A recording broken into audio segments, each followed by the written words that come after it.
Olá, meu caro amigo e seguidor.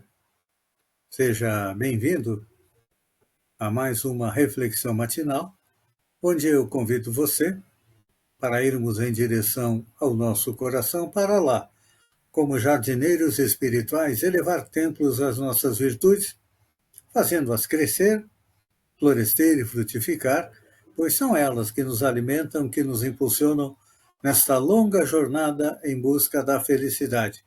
Jornada essa que não começou na atual encarnação, não. Já tivemos centenas, milhares de encarnações sobre o planeta, nos 5 continentes, também em todas as raças. Já fomos brancos, negros, amarelos, peles vermelhas.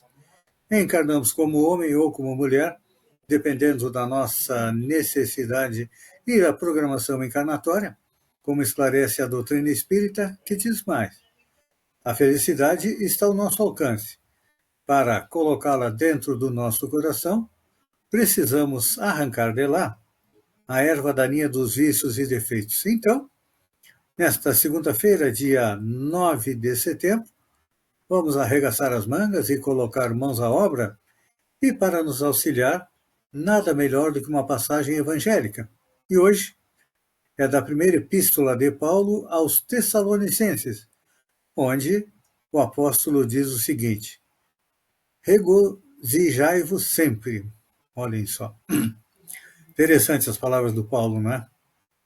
Regozijai-vos sempre. Ou seja, devemos confiar sempre e, com certeza, com alegria. Por que isso? Porque temos que lembrar que Deus, que é a inteligência suprema, a causa primária, nos concede, pelos braços do tempo, inúmeras vantagens e espalha gratidão e alegria onde estivermos. Então, essa é a nossa missão. Aquilo que nós recebemos de Deus, nós temos que espalhar com gratidão e alegria. Mas o que nós recebemos de Deus? Muitas vezes a gente se pergunta. Porque vivemos em um mundo de provas e expiação, então normalmente a gente só vê o lado negativo, a dor e o sofrimento, e esquece de tudo o que nos rodeia. Por exemplo, a natureza, as forças da natureza, elas emergem serenas de todos os cataclismos, e nós somos como as forças da natureza, ou quando o cataclismo chega até nós, pode ser financeiro, pode ser moral, a gente se desespera, não é assim? Perde a serenidade. Outro exemplo é a fonte. A fonte corre cantando pelo crivo do charco. E não se deixa contaminar por ele. Outro exemplo são os ventos. A brisa das melodias sussurra com confiança após a ventania destruidora, não é assim?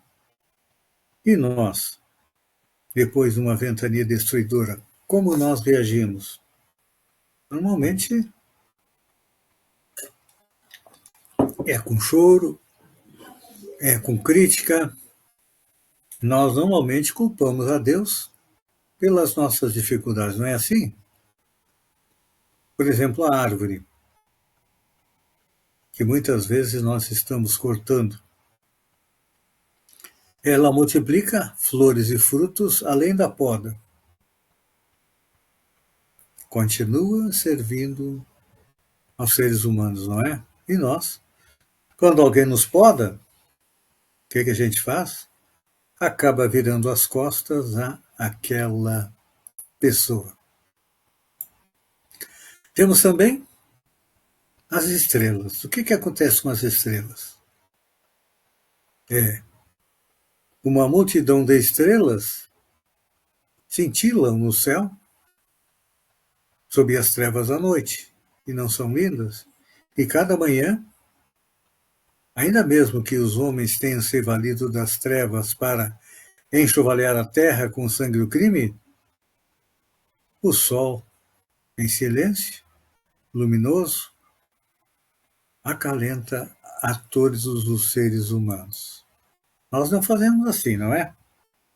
Quando o mal nos golpeia o coração, o que acontece? Nós nos esquecemos, não é? Mas, quando o mal nos golpeia o coração de uma maneira transitória, vamos recordar todos os bens que Deus colocou à nossa disposição. Então, por isso temos que viver com alegria. Porque o tédio é o quê? O tédio é deserção. O pessimismo é veneno. Então, precisamos encarar todos os obstáculos de ânimo firme e com otimismo em nossa alma para não fugir aos compromissos perante a vida. Todos nós, ao reencarnar, assumimos inúmeros compromissos de ter uma família, de amar os filhos, de procurar ser mais compreensivo, ser um pouco mais trabalhador. E muitas vezes, chegando aqui, nós esquecemos esses compromissos, principalmente os compromissos com nós mesmos, de nos transformar em pessoas melhores. E aí, seguimos pela vida, sem serenidade, sem um sorriso. Por isso que Paulo pede que nos regozijamos sempre. Por quê?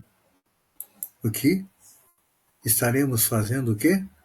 A vontade de Deus. E não podemos esquecer, né? Que a vontade de Deus significa bondade eterna. Nós já somos bons espíritos? Ainda não. Estamos a caminho.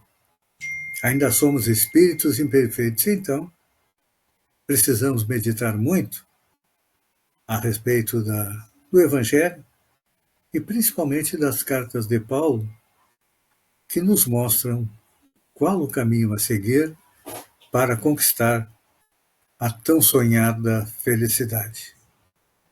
Pense nisso, amigo e seguidor, enquanto eu agradeço a você por ter estado comigo durante esses minutos. Uma boa semana. Trabalhem, procurem melhorar a sua espiritualidade, para que no final de semana vejam que foi uma semana positiva. Um beijo no coração e até lá, então.